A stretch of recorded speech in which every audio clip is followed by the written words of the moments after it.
할렐루야. 오늘은 하나님의 뜻 7번째 시간으로 사랑이라는 제목으로 함께 말씀을 나누고 있습니다. 드림온교회가 세워지면서 첫 예배를 드리면서 하나님의 뜻 시리즈 설교를 시작했습니다. 벌써 7번째 시간이 되었네요. 그래서 오늘까지 해서 하나님의 뜻 7번째로 이 시리즈 설교를 마무리하고자 합니다. 그래서 7이라는 게 또 의미가 있죠. 우리가 완전 숫자이고 또 하나님의 뜻을 우리가 온전히 깨닫게 하기 위한 그러한 시간이 되었으면 좋겠습니다. 오늘 본문에서 말씀하시는 하나님의 뜻은 바로 사랑입니다. 우리가 다른 말로 표현하지 않아도 사랑이 곧 하나님이시고 가장 중요한 하나님의 본성임을 우리가 너무나 잘 알고 있죠. 또 하나님의 뜻이 사랑이라는 의미는 우리가 오늘 본문 말씀과 같이 서로 사랑하는 것이, 우리 이웃을 또 하나님을 사랑하는 것이 하나님의 뜻임을 우리가 기억하며 실천하며 살아가야 한다는 것을 말씀하고 있는 것입니다. 그래서 우리가 하나님이 사랑이시고 하나님이 사랑 그 자체임을 아는 데서 그치는 것이 아니라 사랑하며 서로 그 사랑을 실천하며 나갈 때 우리는 하나님의 뜻을 이루는, 하나님의 뜻을 나를 통해서 많은 사람들에게 전하며 살아가는 그런 우리들이 될 줄 믿습니다. 오늘 본문에서는 바로 하나님은 사랑이다 라고 8절에서 분명하게 말씀하고 있습니다. 그리고 또한 9절에 보면 하나님의 사랑이 우리에게 이렇게 나타난 바 되었으니 하나님이 자기의 독생자를 세상에 보내심은 그로 말미암아 우리를 살리려 하심이라 라고 말씀하고 계신 거죠. 그래서 하나님의 사랑은 어떤 말이나 그저 한낱 없어질 약속으로 그치는 것이 아니라 바로 영원히 지켜질 말씀이며 또한 실현된 실제적인 말씀임을 예수 그리스도의 오심으로 증명되었다는 거죠. 이미 하나님의 사랑은 우리에게 보여졌고 증명된 사랑이라고 하는 것입니다. 그 사랑을 우리가 받아들일 수만 있다면 그 크신 사랑, 그 넓은 사랑, 모든 것을 다 안으시는 하나님의 사랑을 우리가 받아들일 수만 있다면 우리 역시 그 사랑 가운데 온전히 거할 수 있다는 것입니다. 그래서 오늘 이 시간 우리가 하나님의 뜻, 이 사랑을 실천하기 위해 하나님의 사랑이 어떠한 사랑인지 함께 나누며 은혜를 경험하고자 합니다. 먼저 하나님의 사랑은 무조건적인 사랑이라고 그렇게 말씀하고 있죠. 우리가 잘 알듯이 헬라어에는 사랑이라는 단어가 총 4가지가 있습니다. 그래서 남녀 간의 사랑을 뜻하는 에로스가 있고 또 부모가 자녀를 사랑하는 스톨게가 있고 형제 간의 사랑, 우정을 뜻하는 필레가 있고 그리고 무조건적인 사랑, 하나님의 사랑인 아가페가 있습니다. 그런데 오늘 우리가 읽고 있는 요한일서 4장에 나오는 이 사랑이라고 하는 단어는 모두 다 아가페입니다. 헬라어를 보면 아가페로 다 이루어져 있는 것을 볼 수 있는 거죠. 그래서 우리가 서로 사랑하자라고 했을 때 이 사랑은 어떤 형제 간의 사랑, 남녀 간의 사랑, 부모와 자식 간의 사랑이 아니라 바로 하나님의 사랑, 무조건적인 사랑을 말씀하고 있는 것입니다. 하나님의 사랑은 조건이 없이 값없이 주시는 사랑입니다. 우리가 무엇을 했기 때문에, 잘했기 때문에, 하나님을 잘 섬겼기 때문에, 사랑을 받을 만하기 때문에 우리가 하나님의 사랑을 받는 것이 아니라는 거죠. 하나님은 조건 없이 우리를 사랑하시고 우리가 죄인 되었을 때, 우리가 주님을 알지 못했을 때, 우리가 주님을 외면하고 주님을 내 삶에서 걷어내었을 때조차도 하나님은 우리를 사랑하시고 품에 안으시는 분이라는 것입니다. 고린도전서 13장에도 보면 이 무조건적인 사랑을 이렇게 표현합니다. 모든 것을 참으며 모든 것을 믿으며 모든 것을 바라며 모든 것을 견디느니라. 모든 것을 참고 믿으며 바라며 견디는 것은 하나님의 사랑만 가능한 거죠. 하나님의 사랑이 없다면 어떤 우리가 조건을 걸고 그러한 마음으로 나간다고 한다면 결코 이룰 수 없는 그러한 사랑인 것입니다.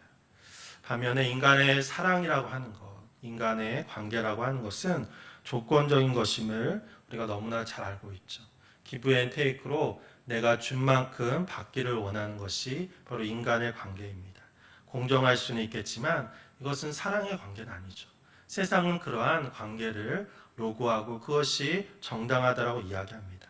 하지만 그것은 인간 관계일 뿐이지 사랑의 관계, 오늘 본문에서 말씀하시는 너희가 서로 사랑하라 라고 하는 그 말씀의 사랑은 될 수 없는 것입니다. 그래서 우리가 그저 정직하게 어떤 관계 속에서 살아가면서 내가 하나님의 사랑을 이루며 살아간다라고는 이야기할 수 없는 거죠. 그래서 우리는 모든 관계성 속에서 그럼에도 불구하고 서로 사랑하는 무조건적인 사랑을 행하는 그런 우리들이 되어야 하는 것입니다. 물론 인간은 절대적이고 희생적인 사랑을 하기 어렵다는 것이죠. 하지만 그럼에도 불구하고 거래가 아닌 진정한 사랑을 실천하는 것, 그것은 바로 하나님이 먼저 우리를 사랑하셨기 때문에, 하나님이 그 사랑으로 우리를 품에 안으셨기 때문에, 우리가 그 사랑을 경험했기 때문에 바로 그 사랑을 실천하며 나가는 힘을 얻을 수 있는 것입니다. 누가복음 15장에 나오는 탕자의 비유가 그렇죠. 탕자는 아버지의 재산을, 유산을 미리 받아서 그렇게 다 탕진하게 됩니다. 유산을 미리 받는 것도 큰 죄인데 그것을 갖고 와서 잘 쓰지도 못하고 다 탕진해 버린 거죠. 얼마나 큰 죄악이고 얼마나 큰 부족함인지 말할 수 없습니다. 그런데 아버지는 이러한 아들을 아무런 조건 없이 용서하고 이미 기다렸다는 것이죠. 우리가 어떠한 것을 했기 때문에, 우리가 용서받을 만하기 때문에 용서받는 것이 아니라는 것입니다. 그런데 아들은 이것을 몰랐기 때문에 아버지에게 돌아가지 못했고, 많은 고생 끝에 결국은 아버지에게 돌아가고, 아버지는 큰 잔치를 베풀어서 아버지의 사랑을 보여주고 계신 것입니다. 하나님 역시 바로 이러한 사랑으로, 조건 없는 사랑으로 우리를 품에 안으시고 주님의 사랑으로 우리를 온전하게 하심을 우리가 믿음으로 고백해야 할 것입니다. 드리몬교회의 이 온은 영어 전치사 온입니다. 그래서 세상을 밝히는 그러한 의미가 있고, 또 하나의 의미가 연결이죠. 왜냐하면 온오프 할 때 온으로 키면 전기가 연결되어서 들어와서 불이 밝혀지는 것이죠. 그래서 이 온은, 영어 전치사 온은 연결의 의미가 있고, 우리 교회의 이 로고 역시 하나님이 두 팔로 세상을 안으시는, 그래서 위에 동그라미는 세상을 의미하고 이 밑에 그렇게 반원은 바로 하나님의 두 팔을 의미합니다. 특별히 분홍색 팔이 하나님의 사랑을 의미하는 것이죠. 그래서 하나님의 사랑으로 세상을 안는 그러한 의미를 가지고 있는데, 드리몬교회는 바로 이러한 하나님의 사랑이 전해질 수 있도록 하나님과 세상을 연결하는 그러한 교회가 되기를 원하는 것입니다. 그래서 바로 이 사랑, 무조건적인 사랑을 전하는 그러한 교회, 또한 그러한 성도가 되기를 우리가 언제나 기도하며 나가야 할 것입니다. 또 하나님의 사랑은 함께하는 사랑입니다. 성서를 읽어보면 우리가 하나님께서 구원의 방법이 인간인데 이 구원의 도구로서 사람들을 부를 때 항상 하나님이 하시는 말씀이 있습니다. 우리가 아브라함도 그렇고 야곱도 그렇고 모세도 그렇고 선지자들도 그렇고 여호수아도 그렇고 수많은 사람들을 하나님께서 부르실 때 똑같이 하는 말이 있습니다. 그것이 뭐냐면 내가 너희와 항상 함께하리라. 내가 너와 함께하겠다라고 하는 말을 주님께서 하신다는 거죠. 물론 구약 성경에도 사랑의 표현이 많이 나옵니다. 그런데 동시에 하나님은 두려움에, 또 하나님의 사명을 붙잡고 하나님의 사랑을 전하기 위해 나가기를 원하는 그러한 많은 사명자들에게 하나님이 동일하게 하시는 말씀이 있는데, 그것이 내가 너와 함께하겠다라고 하는 말씀인 것입니다. 바로 이 함께하는 것이 하나님의 사랑입니다. 하나님은 이것을 또한 실천하기 위해서 그 사람들에게, 많은 리더들에게 말만 하신 것이 아니라 실제로 가나안 땅으로 인도되어질 때 성막에 하나님이 임재하셨습니다. 또한 예루살렘 성전에 하나님께서 임재하시고, 또한 말씀이 육신이 되신 예수 그리스도를 임마누엘의 하나님, 내가 너희와 항상 함께하겠다라는 그 이름으로 이 땅에 보내주신 것입니다. 하나님의 사랑은 함께함의 사랑이라고 하는 거죠.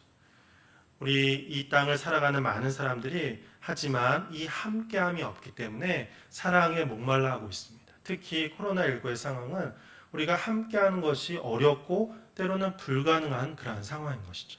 함께할 수 없고, 함께하면 오히려 어려움과 건강상해, 또한 죽음의 위협을 경험해야 하는 것이 지금의 시간인 것입니다. 우리 인간은 공간적인 제약이 있고 시간적인 제약이 있어서 함께 못하는 그러한 상황이 있고 어려움이 있을 수 있습니다. 하지만 하나님은 그렇지 않습니다. 하나님은 영이시고 하나님은 말씀으로 또한 삶으로 우리에게 증명해 보여주셨고 그 말씀이 지금 함께 하시는 하나님의 은혜로 우리에게 나타나고 있다는 거죠. 하나님은 지금도 이 시간 우리와 함께하고 계신 줄 믿습니다. 우리가 홀로 있다고 생각될 때, 우리가 큰 아픔과 어려움에 있다라고 생각할 때, 누구도 나의 아픔을 이해할 수 없다라고 생각할 때, 그럼에도 불구하고 하나님은 함께 하시고 그분의 사랑을 우리에게 주고 계신 줄 믿습니다. 많은 사람들이 어려움 가운데 절망하는 이유는 홀로 있다라고 생각하기 때문에, 나를 이해하는 사람이 없고 나의 손을 붙잡아주는 사람이 없다라고 생각하기 때문에 많은 사람들이 고독 속에, 외로움 속에 그렇게 정말 죽음의 길로 들어서는 것입니다. 하지만 하나님께서는 그러한 자들을 위해서 바로 내가 너희와 항상 함께 하겠다라고 말씀하셨고, 또한 우리를 이 함께함의 도구로 세상으로 보내신 것입니다. 우리는 많은 주위의 사람들, 어떤 위대한 일, 어떤 커다란 일, 커다란 업적으로 하나님의 사랑을 전하는 것이 아닙니다. 함께함으로 내 옆에 있는 사람, 가장 가까이 있는 사람, 가장 내가 쉽게 만날 수 있는 사람과 함께함을 통하여 바로 주님의 사랑을 전할 수 있는 것입니다.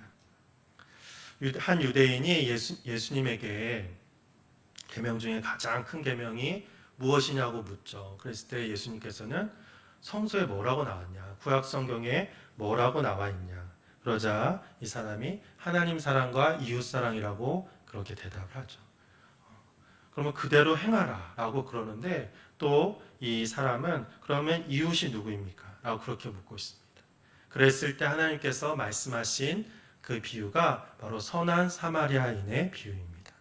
그래서 여기에서 참 이웃은 우리가 잘 알듯이 선한 사마리아인이라는 거죠. 그런데 이 선한 사마리아인이 강도 만난 사람의 이웃이 된 이유는 바로 그 강도 만난 사람과 함께 했기 때문입니다. 돌봐주고 치유해주고 모든 것을 같이 했기 때문에, 함께 했기 때문에 죽음의 어려움 속에 바로 이 강도 만난 사람을 홀로 두지 않고 그 사람과 함께 했기 때문에 바로 그 사랑을 전할 수 있었던 것입니다. 반대로 그냥 지나간 레위인과 제사장은 이 강도 만난 사람과 함께하지 않았기 때문에 진정한 이웃이 되지 못하고 하나님의 사랑을 전하는 사람이 되지 못한 것입니다. 물론 이유는 많습니다. 그런데 그 중에 하나는 어떤 학자들은 이것을 어떻게 이야기하냐면 바로 이 사람이 죽음의 위협을 피하기 위해서 그렇게 이 강도 만난 사람과 함께하지 않았다라고 이야기합니다. 왜냐하면 이 강도 만난 사람이 쓰러진 곳이 여리고성으로 가는 길이었는데, 우리가 우리 한국에도 보면 성은 험난한 곳에 있잖아요. 여러 가지 방어를 위해서. 그래서 여리고성으로 가는 그 길 역시 너무나 험한, 또 험준한 산 속에 있는 그런 길이라고 합니다. 그래서 어디에서 강도가 튀어나와도 이상하지 않는 그러한 곳이 여리고성으로 가는 길이었고, 바로 그곳에 이 강도 만난 사람이 쓰러져 있었던 것입니다. 그래서 레위인과 제사장은 다른 이유도 있었겠지만, 내가 이 사람을 도와주다 혹시 강도가 튀어나오진 않을까? 내가 빨리 지나가야 되는데 여기서 머뭇거리다가 나 또한 이 사람처럼 죽지는 않을까? 죽음의 위험 속에 빠지진 않을까? 이러한 죽음의 두려움이 있었기 때문에 그냥 지나갔다라고 하는 그러한 해석도 있는 것입니다.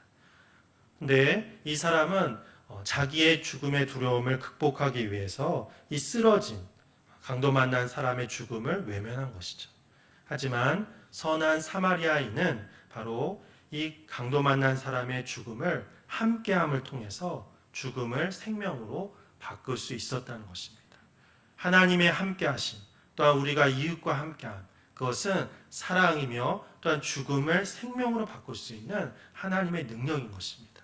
하나님의 사랑이 예수 그리스도를 우리에게 보내주셔서, 함께 하시는 그분을 우리에게 보내주셔서 죽을 수밖에 없는 우리를 생명으로 인도해 주신 것이죠. 그래서 바로 이 함께함이 곧 사랑이고, 이 사랑이 죽음을 생명으로 바꿀 수 있는 능력이라고 하는 것입니다.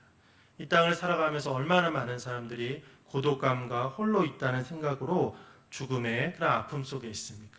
하지만 우리가 함께할 때, 바로 이 함께하는 사랑으로 그 이웃에게 다가갔을 때 우리는 죽음을 생명으로 바꾸는 놀라운 주님의 도구들이 될 줄 믿습니다. 오늘 본문 7절에서 사랑하는 자들아 우리가 서로 사랑하자. 사랑은 하나님께 속한 것이니 사랑하는 자마다 하나님으로부터 나서 하나님을 알고 라고 그렇게 표현하고 있습니다. 또한 12절에 보면 어느 때나 하나님을 본 사람은 없으되 만일 우리가 서로 사랑하면 하나님이 우리 안에 거하시고 그의 사랑이 우리 안에 온전히 이루어지느니라 라고 말씀하죠. 우리가 하나님을 본다면 하나님의 일을 하지 않고 하나님의 사랑을 전하지 않을 사람이 없을 것입니다. 왜냐하면 하나님이 실존하시고 또 하나님이 나와 함께 하심을 경험하기 때문입니다. 그런데 하나님을 볼 수 있는 방법이 있다는 거죠. 하나님을 경험하는 방법이 있다는 것입니다. 그것이 뭐냐면 우리가 서로 사랑할 때 우리를 통해서 하나님의 사랑이 그 사람들에게 전해지고 볼 수 없는 하나님을 그 사랑을 통하여 볼 수 있게 된다는 것입니다. 사랑이 곧 하나님이기 때문에 우리가 서로 사랑할 때 그 사랑을 볼 수 있고 경험할 수 있다는 거죠. 얼마나 큰 하나님의 은혜이고 얼마나 큰 하나님의 그런 지혜인지 모릅니다. 우리는 여러 가지 일을 하려고 하고 많은 일을 하려고 합니다. 자녀들을 돌볼 때도 많은 교육을 시키려고 하고 많은 것을 물려주려고 하고 또한 사람들과의 관계성 속에서 우리가 많은 일을 하려고 애쓰지만 그렇지만 그 모든 일이 바로 사랑으로 정리되지 않는다면 사랑이 더해지지 않는다고 한다면 아무런 의미가 없다라고 하는 것입니다. 죽음의 위협 속에 오히려 우리가 제사장과 레위인처럼 자기의 죽음의 그 두려움 속에서 그 다른 사람의 죽음을 외면하는 그러한 자가 될 수밖에 없다는 것입니다. 그래서 하나님을 본 사람은 없지만 우리가 서로 사랑하며 나갈 때 하나님의 사랑을 전하는 하나님의 사랑을 드러낼 수 있는 하나님을 보게 할 수 있는 그런 우리가 될 수 있는 것입니다. 골로새서 3장 14절에서도 이렇게 말씀합니다. 이 모든 것 위에 사랑을 더하라. 이는 온전하게 매는 띠니라. 그래서 모든 것 위에 사랑을 더하라는 거죠. 골로새서에서 사도 바울은 겸손과 온유와 또한 여러 가지 오래 참음 등 여러 가지 삶의 덕목을 말합니다. 그런데 이 모든 것 위에 사랑을 더해야 한다. 너희들이 아무리 많은 것을 행하고 귀한 일을 한다고 할지라도 사랑이 없다고 한다면 사랑이 더해지지 않는다고 한다면 그것이 생명을 살릴 수 없고 그것이 진정한 삶으로 많은 사람을 인도할 수 없다라고 말씀하고 있는 것입니다. 하지만 사랑이 더해졌을 때 비록 때로는 과정 가운데 부족함이 있고 연약함이 있고 때로는 시험당할 일이 있다고 할지라도 풍성한 하나님의 사랑에 그 마음을 가지고 사랑이 더해진다고 한다면 모든 것이 하나님의 사랑으로 나타날 수 있다라고 말씀하고 있는 것입니다. 요한 일서를 쓴 사도 요한 역시 사랑이 부족한 사람이었습니다. 그가 사랑이 많기 때문에 서로 사랑하자라고 이야기한 것이 아니라 사실 그는 하나님의 사랑을 또한 예수님의 사랑을 온전히 받아들이지 못한 사람이었습니다. 그럼에도 불구하고 예수 그리스도의 십자가를 바라봄을 통해서 하나님의 사랑을 경험하고 죽음에서 생명으로 인도되어지는 그 사랑을 경험했을 때 바로 많은 사람들에게 우리가 서로 사랑하자라고 권면하며 나가고 있는 것이죠. 사도 요한도 이것이 얼마나 힘든다는 것을 잘 알고 있습니다. 그래서 너희가 서로 사랑하라라고 명령하지 않고 서로 사랑하자라고 권면하고 있는 것입니다. 왜냐하면 그것이 얼마나 어렵고 원수까지도 사랑하는 그 사랑이 얼마나 우리가 많은 것을 내려놓고 나가야 함을 잘 알기 때문인 것입니다. 하지만 그럼에도 불구하고 우리의 힘으로 사랑하는 것이 아니라 오늘 말씀과 같이 하나님의 도우심으로 하나님의 사랑을 경험한 자로서 그 사랑을 가지고 사랑하는 것이기 때문에 바로 우리가 이러한 주님의 마음을 가지고 나간다고 한다면 서로 사랑하며 많은 사람들을 죽음에서 생명으로 인도되어지는 주님의 사람들이 될 줄 믿습니다. 하나님의 뜻은 우리가 서로 사랑하는 것입니다. 인간의 힘으로는 사랑할 수 없지만 하나님의 사랑을 경험하며 그 사랑으로 우리는 사랑할 수 있습니다. 하나님의 사랑은 무조건적이며 함께하는 사랑입니다. 그 사랑으로 오늘도 주님 만나는 그날까지 그 사랑을 전하며 살아가시는 귀한 성도님들이 되시기를 간절히 축원합니다.